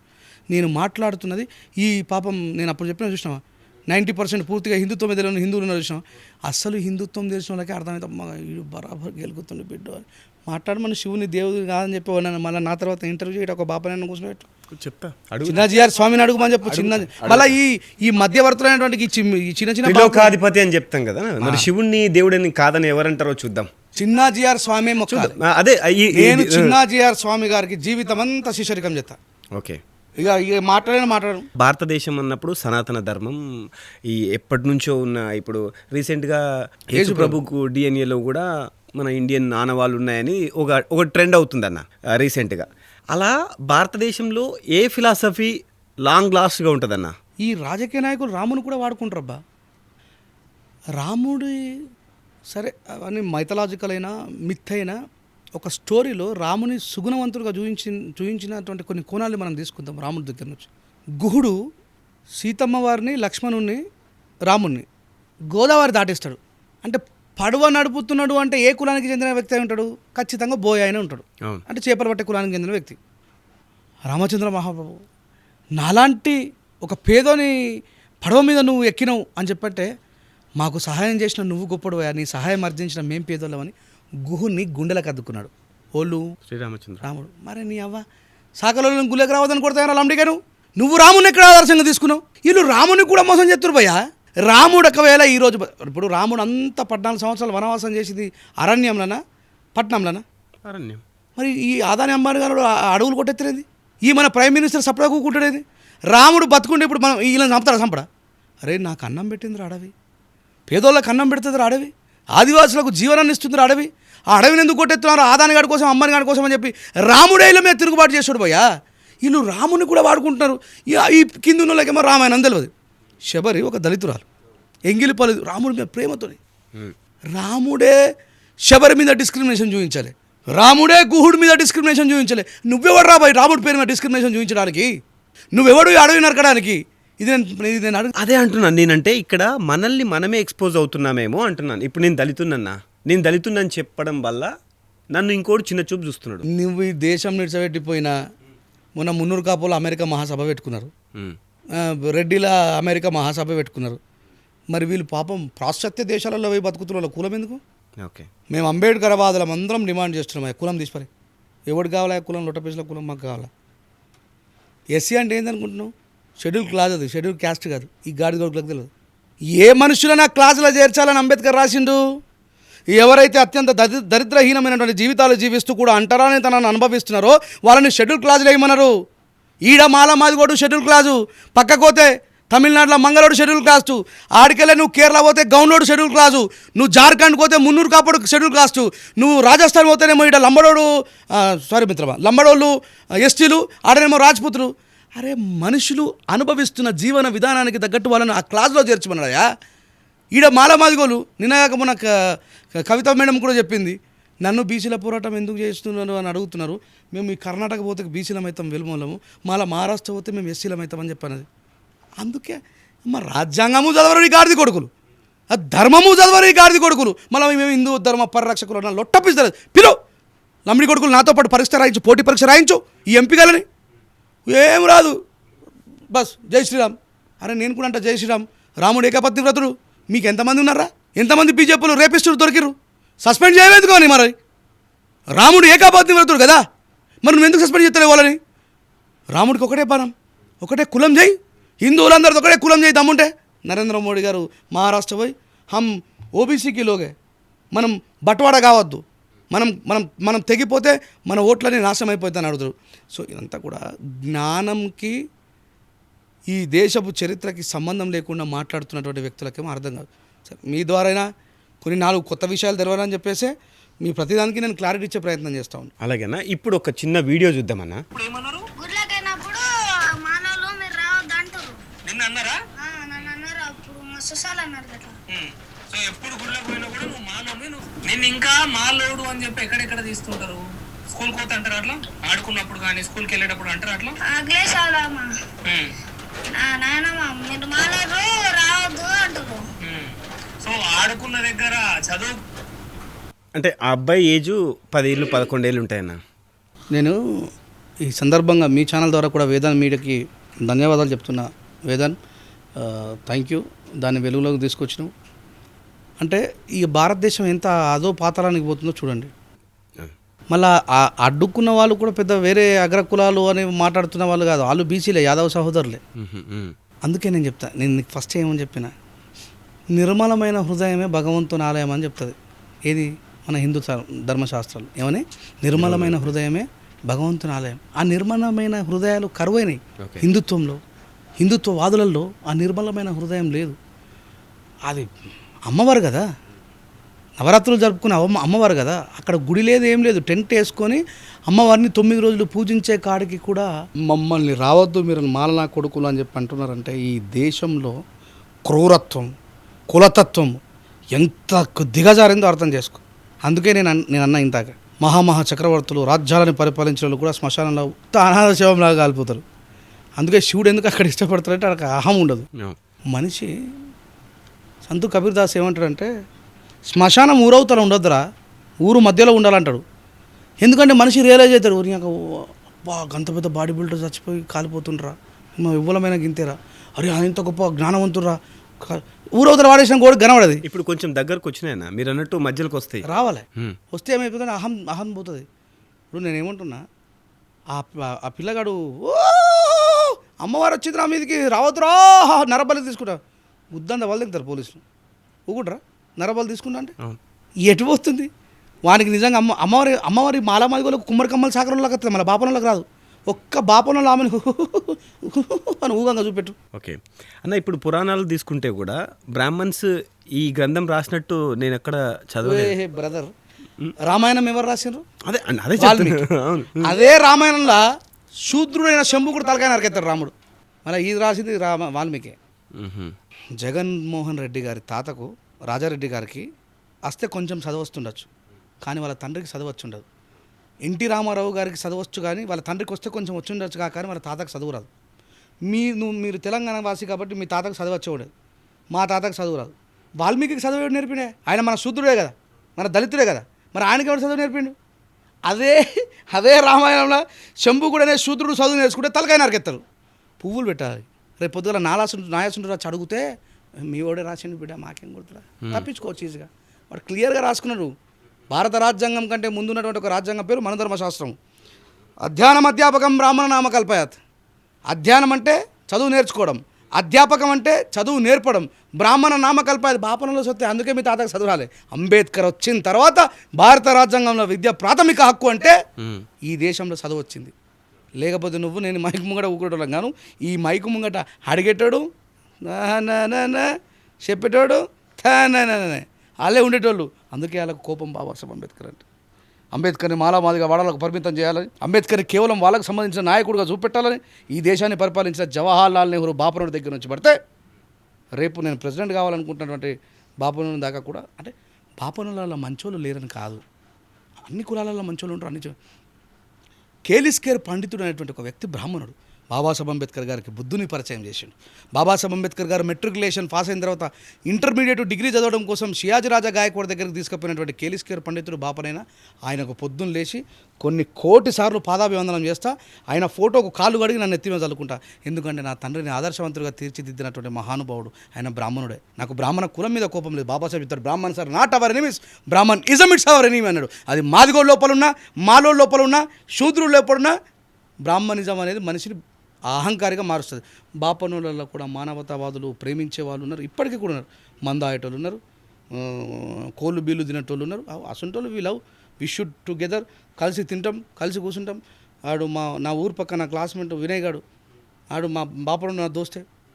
వీళ్ళు ఏమనుకుంటారంటే ఈయన పొద్దున్న అయితే బాపలను తిడతారు, నాకేం పని బాపలను తిట్టరు, పుల్లలు పెట్టేది మరి వీళ్ళే అనకపోతే ఉన్నట్టు చరిత్ర చదివితే ఏర్పడుతుంది. అది ముచ్చట. అలాగే ఇంకొక అంటే గ్రేట్ పర్సనాలిటీల గురించి మీరు చెప్తున్నారు కాబట్టి ఏపీజే అబ్దుల్ కలాం భారతదేశానికి ఎంత చేసిండ్రు అనేది శాస్త్రీయంగా కనిపించేదే. ఆయనకి వాళ్ళ కమ్యూనిటీలో అంత వాల్యూ లేదు, ఎవరు ఒక స్టేటస్ పెట్టంగా చూడలేదు నేను. ముస్లింలైనా, క్రైస్తవులైనా, హిందువులైనా మనుషుల్ని రెండు రకాలుగా విభజించు, జ్ఞానవంతుడు, అజ్ఞానవంతుడు. నీకు అబ్దుల్ కలాం ఏం చేసిండు అనేది చదువుకున్నాడుగా తెలుస్తుంది. 5 సార్లు నమాజ్ చేస్తే నువ్వు అల్లాహకి విధేయుడు అయితే కావచ్చు, అబ్దుల్ కలాం గురించి తెలియాలని లేదు. 5 సార్లు నమాజ్ చదివితే లా ఇలాహ ఇల్లల్లాహ్ ముహమ్మద్ రసూలుల్లాహ్ అల్లాహు అక్బర్ అని చెప్పేసి 5 సార్లు నువ్వు అల్లాహకు ప్రణామం చేస్తే అబ్దుల్ కలాం తెలియడు. అబ్దుల్ కలాం చరిత్ర చదివితే అబ్దుల్ కలాం తెలుస్తాడు. నువ్వు అన్నావు కదా ముస్లింలు ఎవరు స్టేటస్ పెట్టరు అన్నా అని చెప్పి. నీకు అబ్దుల్ కలాం గురించి అద్భుతంగా మాట్లాడే ముస్లింలు ఉన్నారు, అట్లేం లేదు. అబ్దుల్ కలాం గురించి చెప్పే వ్యక్తులు ఉన్నారు, మాట్లాడేటోళ్ళు ఉన్నారు. కానీ 5 సార్లు నమాజ్ చేసిన ప్రతి ఒక్కరికి అబ్దుల్ కలాం తెలవాలని చెప్పలేదు. అందుకే మళ్ళీ చెప్తున్నా, వాళ్ళకు 5 సార్లు ఆయన మెకానిక్ పని చేసుకుంటాడు. ఆయన తింటున్న ప్రతి భోజనం మీద కూడా ఈరోజు నేను మహమ్మద్ ప్రవక్త సూచించినటువంటి అల్లా దయ వల్లనే నేను ఈరోజు అద్భుతంగా ఆరోగ్యంగా ఉన్నా, మంచి భోజనం తినగలుగుతున్నా. కాబట్టి ఆయన 5 సార్లు పోయి నమాజ్ చేస్తాడు కృతజ్ఞుడిగా. కానీ న్యూక్లియర్ వెపన్ చేయడం వల్ల వేరే దేశంలో వచ్చి బాంబు వేయకపోతే నువ్వు ప్రశాంతంగా ఉన్నావు అన్న విషయం మనకు తెలియదు. న్యూక్లియర్ వెపన్ అనే సంగతి భారతదేశంలో ఎంతమందికి తెలుసు? ఒక అంటే వేరే దేశాలు బాంబు లేకుండా నువ్వు దాన్ని ఎందుకు ముస్లింలకు కోడి చేస్తున్నావు? న్యూక్లియర్ వెపన్ అనేది ఉన్నది కదా, అబ్దుల్ కలాం తయారు చేసిండు. అందుకే ఇలా వేరే దేశాలు మన వైపు యూతలేవు, అనుభవం వేస్తే కథం అయిపోతామనే భయం భారతదేశం దగ్గర ఉన్నది. కాబట్టి అది ఎక్కువగా డిస్ట్రాయ్ చేస్తుంది, కాబట్టి ఎక్కువ సమూహాన్ని చంపేస్తుంది. కాబట్టి అది తయారు చేసింది అబ్దుల్ కలాం కాబట్టి అని చెప్తున్నాను. నీకు ముస్లింలనే కదా, న్యూక్లియర్ అంటే హిందువులలో కూడా తెలియను, అబ్దుల్ కలాం అంటే తెలియను. అందుకే చెప్తున్నా, చదువుకున్నాడికి అబ్దుల్ కలాం తెలుసు, నీకు నాకు ఇద్దరికి తెలుసు. చదువుకున్నట్టుకి అబ్దుల్ కలాం తెలుసు. చదువుకోవడం ముస్లిమైనా అవుతుంది. నీకు ముస్లింలలో తాగుబోతులేరా, ముస్లింలలో మర్డర్ చేస్తలేరు. అంతెందుకు వీళ్ళు హిందూ దేశం కావాలి, హిందూ దేశం కావాలంటారు కదా మనోళ్ళు. ముస్లిం పాకిస్తాన్ ఏ దేశం? ఒకప్పుడు హిందూ దేశం, ఇప్పుడు ఏ దేశం? ముస్లిం దేశం. ఆఫ్ఘనిస్తాన్ ముస్లిం దేశం. ముస్లిం దేశం. మరి వీళ్ళు మసీదులలో బాంబులు వేసుకొని చంపుకుంటలేరా? అక్కడ చంపుకుంటున్నారు. రేపు పొద్దున గీడ కూడా గదే అవుతుంది అంటారు. నేను హిందూ దేశం అయినంత మాత్రం ఓహో మనం అంతా అభివృద్ధి చెంది చంద్రుడి మీకు నిచ్చెన ఎత్తా అనుకుంటున్నావా? మళ్ళీ గీద రాజకీయం కోసం చంపుకునే మనమే. ఓకే, అందుకే ఆడున్నాడు ఆడున్నాడుగా మంచిగా ఉన్నారు, ఏం బాధ ఉన్నది? నేనేమంటున్నా, హిందుత్వంలో మానవత్వాన్ని పెంపొందించు. ఫస్ట్ నువ్వు మాలమాదిగులను ప్రేమించు. నువ్వు ఎవరిని కూడా నాకు బాధ అనిపించే విషయం ఏంటంటే, సరే కొద్దిమంది మూర్ఖులు తెలియక మాలమాదిగులను గుళ్ళకి రానిరు కావచ్చు, ఈ తెలిసిన అభ్యుదయవాదులు మౌనంగా ఉంటారు బ్రదర్. అప్పుడు ఇప్పుడు విలేజ్లో రానేలేదు. చిలుకూరి బాలాజీ లాంటి టెంపుల్ దగ్గరికి వస్తే ఆయన అంటే భావాలు ఉన్నారు. ఇలాంటి టెంపుల్లో రానియకుండా ఉండరు, రాణిస్తారు. ఇక్కడికి పోయి ఒక స్టేటస్ పెట్టాలి. ఆ ఊర్లో కంటే గొప్ప ప్రాచుర్యం పొందిన టెంపుల్ చిలుకూరు బాలాజీ తీసుకుందాం. ఇక్కడికి వెళ్తున్నాడు కదా. మహబూబ్ నగర్ కుమ్మెర గ్రామంలో చాకలి వాళ్ళని గుళ్ళకి రావద్దని కొట్టారు. అక్కడున్న 2-3 రెడ్డిలు చెడ్డలు కావచ్చు, ఆ ఊరికి మంచోళ్ళు లేరా? మరి వాళ్ళు ఖండించాలి కదా. There is not a responsibility that people have. వాళ్ళకి రెస్పాన్సిబిలిటీ లేదా? అక్కడున్న హిందువులు మానవతావాదులు ఏరి అని అంటున్నా, అందరూ స్పందించాలి. ఇది తప్పయా, ఎందుక మన తోటి హిందువులు నువ్వు లోపల రాలేకుండా అడ్డుకుంటున్నావు ఎందుకని చెప్పి ఒక్కడు మాట్లాడు అంటే వీళ్ళ అంతర్గత ఎజెండా మొత్తం కూడా ఆర్ఎస్ఎస్ ఒకటే, సంపూర్రి మాలమాదిగోలని, బీసీలను చంపుర్రి. ఎంతమందిని చంపుతారు, ఎక్కడ చంపుతారు? నీకు లిస్ట్ కావాలంటే ఆ గిట్లనన్నాడు క్రాంతి కూడా నవ్వుకుంటా, ఏడుందన్నా అని చెప్పి. క్రాంతి కుద్దు దళితుడు మళ్ళా ఇప్పుడు ఏడుందని అన్నాడు. మొత్తం ఫేస్బుక్లో అన్ని రోజు ట్యాగ్ ఎత్తాయి. ఎందుకంటే నేను లీడర్ని, వాళ్ళకి రెస్పాన్సిబిలిటీ హోల్డర్ని. ఆ మాలమాదిగ సమాజానికి, అన్యాయం జరుగుతున్న సమాజానికి నేను వాళ్ళ కోసం పోరాడుతున్నా. కాబట్టి వాళ్ళ కంప్లైంట్స్ అన్ని నా దగ్గరకు వస్తాయి, మీ దగ్గరికి రావు. మీ దగ్గరికి మీకు ఈ మధ్య చాలా కనబడుతున్నాయి. మీరు యాంకర్గా మైక్ ముంగట కెమెరా ముంగట మాట్లాడకపోవచ్చు, కానీ మీకు కూడా తెలుసు డిస్క్రిమినేషన్ జరిగినప్పుడు ఈ రాజాసింగ్ అనేటువంటి వ్యక్తి మాట్లాడిండా. ఆ కుమ్మెర గ్రామం అయితే మొత్తం తెలంగాణ రాష్ట్రం అంతా అల్లకల్లోలం చేసింది కదా. ఆ సాకలి వాళ్ళని గుళ్ళకి రాని కొట్టింది. రాజాసింగ్ మాట్లాడి ఒక బయట నా చెప్పుతో నేను కొట్టుకుంటా. బండి సంజయ్ మాట్లాడి ఒక బయట నా చెప్పుతో నేనే కొట్టుకుంటా. మా అరవింద్ ఎంపీ మాట్లాడిండా ఒక బయట అరే వీళ్ళు హిందుత్వవాదులు ఏందండి అరాచకవాదులు ఈ దొంగలు అంతా ఓకే వీళ్ళకి హిందుత్వమే తెలియదు. మళ్ళీ చెప్తున్నా వాళ్ళని పిలిచి నాతో ఎగ్జామ్ పెట్టి నువ్వు క్వశ్చన్లు అప్పటికప్పుడే రాయాలి. ఓకే ఎందుకంటే వాళ్ళ ముందు వాళ్ళకు పెద్ద అది ఉంటారు. మాకి కిరికి వాళ్ళతో నేను ఓడిపోయాను అనుకో నా తలగా ఆనే ఊరేసుకొని చచ్చిపోతాను నేను. ఈ జ్ఞానం మీద ఓడిపోయే కంటే ప్రజల్లోకి వెళ్ళి హిందుత్వం మీద మాట్లాడిన జ్ఞానం హిందుత్వం మీద అది అంటే మీరు ఎట్లా గెలుస్తారు అనేది చూసి ఆడియన్స్కి తెలుస్తుంది. అగో, మరి నాయకుడు అయితే నేను కావాలి హిందుత్వ అదే నాయకుడు వాళ్ళు ఎందుకు అవుతారు? మీరు నాయకుడు అవ్వచ్చు కదా నేను నాకు అరే నేను అదే ఎత్తున్నానయ్యా. ఒక నేను బొట్టు పెట్టుకుంటేనే హిందువునా? అలా కాదు నేను నేను ఇప్పుడు ఒక చేస్తున్నదే. ఎమ్మెల్యేనో ఒక ఎంపీఓ కాంటెస్ట్ చేసి మీరు ఒక మెజారిటీ ఆఫ్ పీపుల్కి మీరు సర్వ్ చేయొచ్చు కదా ఇక కాన్స్టిట్యూషన్ నాకు అర్థమైంది. నిన్నగాక మొన్న పార్లమెంట్లో పేద ప్రజల వైపు మాట్లాడిన చూసిన ఒక MP Aam Aadmi party MP అవును ఏం పేరైనా పేరు రాఘవ్ చేద్దాం అనుకో కదా. మరి ఆయన సస్పెండ్ చేసిండ్రు. రాజేష్ అన్న కూడా ఇదే జరుగుతుంది. నీకు ఇంకో చిన్న జోక్ చెప్తా. బెంగళూరులో అంటే కర్ణాటకలో ఒక రెడ్ శాండ్ని స్మగ్లింగ్ చేసే ఒక వ్యక్తి ఉన్నాడు. ఆయనని అరెస్ట్ చేయమని చెప్పి బీజేపీ చాలాసార్లు పోరాటం చేసింది. ఈయన సీదా పోయి బీజేపీలో కలిసి ఫారెస్ట్ మినిస్టర్ చేసి పడేసి ఆయన. అది బీజేపీ. మీరు అదే చేయొచ్చు కదా. నేను దొంగలలో పోయి కలవాలా? దొంగలా కాదన్న దొరలానే వెళ్ళొచ్చు కదా. నేను ఏమన్నా అరే నీకు ఇప్పుడు ఏమవుతామైంది మిత్రమా? ఆయన పేరు రాజేష్ అనుకో జరసేపటి. అదే నాకు రాజేష్ అర్థం కాదు. అనేటోడు ఎర్రచందనం దొంగ. మీకు కాదు దొంగని మినిస్టర్ చేసిన ఫారెస్ట్ అంటే ఇక నువ్వు ఇష్టం వచ్చినతో కొట్టుకోనే. నేనేమంటున్నంటే మీ మెజారిటీ పీపుల్కి లాభం జరుగుతుంది అనుకున్నప్పుడు పార్టీతో సంబంధం ఏముంది? మంచి జరగాలి కదా. ఆ సందర్భం వచ్చినప్పుడు వస్తా నేను కూడా. ఓకే ఎక్కడి నుంచి వస్తా ఎప్పుడు వస్తా అది ఉందా అంటే కదన్నా మీకు సపోర్ట్ చేస్తారు. అది ఉందా అంటే కదా మీకు మీ వెనక నడుస్తారు. నేనేమంటున్నా నేను ఎప్పుడు ప్రజాస్వామ్య పోరాటం చేసినా ప్రజలు నాతో పాటు వచ్చిండ్రు. వేల మంది వచ్చిండ్రు. వేలాది మందిని తరలించిన, ప్రొటెస్ట్ చేసిన, అరెస్టులు చేయించిన, జైలుకు పంపించిన. అక్కడ నేను కులం చూలే మతం చూలే. రేంజర్ల రాజేష్ గారు అంటే ఓన్లీ బడుగు బలైన వర్గాలకు ఏదో సపోర్ట్ చేస్తాడు. రాజ్యాంగాన్ని ఇంత జనాల్లో అది హిందువులకు బెనిఫిట్ అయింది, ఇప్పుడు బ్రాహ్మణులకు బెనిఫిట్ అయింది. ఇంత బెనిఫిట్ పొందిన వాళ్ళందరికీ రేపు పొద్దున ప్రశ్నించే గొంతు అవుతుంది కదా, బెనిఫిట్ చేసే గొంతు అవుతుంది కదా. నేనేమంటున్నా నన్ను రెగ్యులర్గా వాచ్ చేసే వాళ్ళకి నేను ఒక కులంలోనో ఒక మతంలోనో కనిపించ. వాడు ఏదో ఒక షార్ట్ చూస్తాడు, లేకపోతే ఒక వీడియో చూస్తాడు, కథ వాడు డిసైడ్ అయిపోతాడు. నేనేమంటున్నా అంటే నేను సందర్భం వచ్చినప్పుడు ఒక నియోజకవర్గాన్ని చూజ్ చేసుకున్నప్పుడు ఆ ప్రజలకు ఆటోమేటిక్గా అర్థమవుతుంది. ప్రస్తుతం ఉన్నటువంటి రాజకీయాలంతా కూడా చాలా చెల్లా చెదురుకున్నాయి. సరే మీరు అన్నారు కాబట్టి చెప్తా ఉన్నాను. నేను ఎప్పటికీ కూడా ప్రజల మనిషిగా జీవించాలనేది నా ఆకాంక్ష.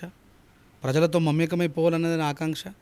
ఇంకొంచెం ఎక్కువ పని చేయాలనుకుంటే మనం ఆ సింహాసనంలో కూర్చుంటే ఎక్కువ పని చేస్తామని చెప్పేసి మీరు అంటున్నారు కదా. మీ ఇంటర్వ్యూలో మాట్లాడినటువంటి దాన్ని రాజ్యాంగం అంటే ఎట్లా ఉంటుందో చూపించాలనే ఆలోచన నాకు కూడా వచ్చింది అసెంబ్లీలో. ఆ సందర్భం కూడా వస్తుంది. ఒక్కసారి బైకాట్ చేస్తారేమన్నా. ఇప్పుడు రాఘవ్ చౌదరిని బైకాట్ చేసినా కాదు బైకాట్ చేయడం అంటే బైకాటే ఏం మాట్లాడినా పాపం 300 రూపాయల ఛాయ్ని 10 రూపాయలు చేయించాడు. ఈజ్ ద రియల్ హీరో ఆయన కదా. నిజంగా ఆయన వైఫ్ హీరోయిన్ పరిణీతి చోప్రా. మరి ఆమె ఆయన పొలిటీషియన్ అయినా ఒక హీరోని పెళ్లి చేసుకున్నట్టు అనిపించింది నాకు. నిజమైన హీరో. అదే దే ఆర్ నాట్ హీరోస్. నేను అదే అంటున్నా. They are only actors. అవును వీళ్ళంతా యాక్టర్లు. చిరంజీవి గారు కావచ్చు వీళ్ళంతా యాక్టర్లు, వాళ్ళు హీరోలు కాదు. హీరోలు అంటే ప్రజల కోసం పోరాడేటోళ్ళే. ప్రజారాజ్యం పార్టీ పెట్టినప్పుడు చిరంజీవి నాకు హీరో లెక్క కనిపించిండు. అప్పుడే హీరో లెక్క కనిపించిండు. అటు ప్రజల కోసం వచ్చిండు. మహాత్మా పూలేని చాలామందిని తీసుకొని ముంగడికి వచ్చిండు. ఒక ఆలోచనతో వచ్చిండు. తర్వాత సరే ఏమైపోయిందో మొత్తం అయితే గేట్ క్లోజ్ చేసుకుని వాళ్ళు హీరోలు, యాక్టర్లు వేరే. ఇదే భారతదేశం, ఎస్పెషల్లీ మన సౌత్ ఇండియాకు ఉన్న దౌర్భాగ్యం. ఒక హిందువుగా మీరు మాట్లాడుతున్న మీరు దేవుళ్ళని ఎందుకు మీరు అంతకుముందు హనుమాన్ మాల వేసుకున్న మీరు, రాముడు మాల వేసుకున్న మీరు ఎందుకు డిఫర్ చేస్తారన్న? అగెనిస్ట్గా ఎందుకు మాట్లాడతారు? నేనేడు అగెనిస్ట్గా మాట్లాడినా. మరి మీవన్నీ అట్లాగే రీల్స్ అన్నీ అట్లాగే పోర్ట్రే అయితే ఏమనుంటాయి. అంటే ఇప్పుడు నాకు భావం ఇంపార్టెంట్. ఇప్పుడు మీరు ఏం మాట్లాడుతున్నారు అనేది ఇంపార్టెంట్ కాకపోయినా రాజేష్ అంటే ఈయన అగెనిస్ట్గా మాట్లాడతాడు. అసలు హిందుత్వ భావాలు ఇతనిలో లేవు. నన్ను ఎవడైతే హిందూ వ్యతిరేకిని అంటాడో వాడికి నాకు తెలిసినంత హిందుత్వం తెలియదు. అదే అంటున్నాను నేను, తెలియదు. నేను ఎప్పుడు కూడా దేవుణ్ణి ప్రశ్నించడం అనేది ఈ రోజు నుంచి కాదు, వేల సంవత్సరాల నుంచి. కానీ మెజారిటీ పీపుల్ దేవుణ్ణి కొలుస్తారు కదన్నా. నేను ఏమంటాను, నేను దేవుని కొలవద్దంటే నువ్వు నన్ను అడగాలి. నువ్వే కూడా నన్ను కొలవద్దనడానికి నేను నీ ఫ్రీడమ్ని నేను భంగం కలిగేలేదే. ఒక చోట అన్యాయం జరిగినప్పుడు ఏం చేస్తున్నావు దేవుడా అని అడిగిన. యాజ్ ఎ రైటర్గా దట్ ఇస్ మై రైట్. అంతే తప్ప నేను దేవుని ఎందుకు విమర్శించిన? ఇప్పుడు అట్లా అనిపించినప్పుడు అందరూ దేవుణ్ణి అంటే మొక్కేవాళ్ళు ఇతని దేవుణ్ణి ప్రశ్నిస్తున్నాడంటే దేవుడికి అగేనెస్టే అనుకుంటాం కదా యాజ్ ఏ హ్యూమన్. మరి భక్త కన్నప్ప ప్రశ్నించిండు అనుకోరు. ఆ మూమెంట్ వరకే కదన్నా, అంటే ఆయన కన్ను తీసి పెట్టింది ఆ మూమెంట్లో ప్రత్యక్షం అవ్వలేదనే కదా చేశాడు. అరే నేను ఏమంటున్నా, ఉమ్, ప్రశ్నించడం అనేది ఈరోజు మొదలైంది కాదని చెప్పిన నేను. నువ్వు ఇప్పుడు ప్రశ్ననే ఓర్చుకోకపోతే, దాన్ని తీసుకోకపోతే నువ్వు సమాజంలో మార్పును కాంక్షించలేవు, ముందుకు పోలేవు, నువ్వు సమానత్వం వైపు అడుగులేయలేవు. ఓకే. వాళ్ళకేంది అంటే రాజేష్ అనేటోడు బ్రాహ్మణీయ వ్యవస్థను ప్రశ్నిస్తాడు. బ్రాహ్మణీయ వ్యవస్థను ప్రశ్నిస్తే దేవుడిని ప్రశ్నించినట్టుగా భావిస్తారు వీళ్ళు. నాకు దేవుడు వేరు, బ్రాహ్మణుడు ఎవడా నాకు అర్థం కాదు. దేవుడు సేవకుడు, గుడి ఊడ్చుకున్నట్టయినా మరి సేవకుని లెక్కన చూడాలి. వీని దేవుని లెక్క ఎందుకు ఇస్తావు నువ్వు? ఓకే. నేను చూడాలి అందరినీ. మరి పాలిటీషియన్స్ ఇప్పుడు ఎవరైతే ఉంటారో కదన్నా, మరి ప్రజలకి సేవకులే కదన్నా, అలా చూస్తున్నారా మీరు? నేను ఎప్పుడు ఇంతసేపు ఏం మాట్లాడినా, ప్రధాని నరేంద్ర మోడీ గారిని ప్రశ్నించిన కదా. ఓకే. అరే I know very well they are my servants, I know very well they are my servants అని చెప్తున్నా నేను. పెద్ద సర్వెంట్, పెద్ద పని మనిషి నరేంద్ర మోడీ గారు. ఈ రాష్ట్రానికి పెద్ద పని మనిషి రేవంత్ రెడ్డి గారు. మా ఊరుకు పని మనిషి మా సర్పంచ్, మా వార్డుకు పని మనిషి మా వార్డు మెంబర్. ఊరి అమ్మ గది నాకు తెలియకపోవడం ఏంది? భలే మాడతాను. తెలియకపోవడం అని కాదు, నేను ఎప్పుడు అదే మాట మాట్లాడతా. Okay. They are our servants. దేవుడి ముందు అందరు భక్తులే. అవును. వీళ్ళు మనకు నన్ను ఊకి అడుగుతారు, నువ్వు దేవుడిని నమ్ముతావు నమ్మవంటే మీరే బాగా నమ్ముతారన్న. నేనేమంటున్నా, నీకు ఉన్నాడంటే ఉన్నాడు, లేడంటే లేడు.